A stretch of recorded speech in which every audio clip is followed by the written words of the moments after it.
Today's cities are huge, diverse, and pluralistic, and yet they are capable of promoting their own ethoses, their own ideas of the good, their own stories. How does it happen? Well, first, people in the city talk to each other all the time about their expectations from the city. They go to cafes and they talk about it. They go to football games and they talk about it. They take their children to the nursery, to the kindergarten, to school, and they talk about their expectations from the city. So they develop a sense of what the city should be about. Second, the city has already, but it also builds again, all kinds of public monuments. And they have to do with the particular history and story of this particular city. Think about, for example, the Bebelplatz in Berlin. In 1875, it was the place where the Socialist Workers' Party was organized first. And 15 years later, this was the place where there was the first march of the workers, May 1st, 1890.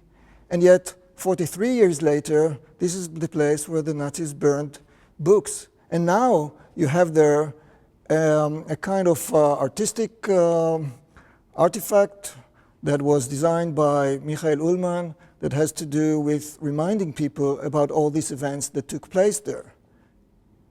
And thirdly, the city's physical infrastructure shapes human dynamics in the city. Think of the following two examples. First, skyscrapers in Manhattan. You cannot see in one glance the whole building and yet its details. What does it make? How do people feel when they look at a building and they cannot see the entire building in one glance and its details? Or think about demonstrations. Demonstrations occur when you have huge boulevards, open, big, that, so to speak, invite people to march in them and inspire people when they shout whatever they shout. So if a city does have these boulevards, it shapes their political attitude. It allows them to feel that they can shape their future, that they can put forward their political demands. So these three ways help cities to promote, provide, and then sustain their ethoses. Just to give you a few quick examples.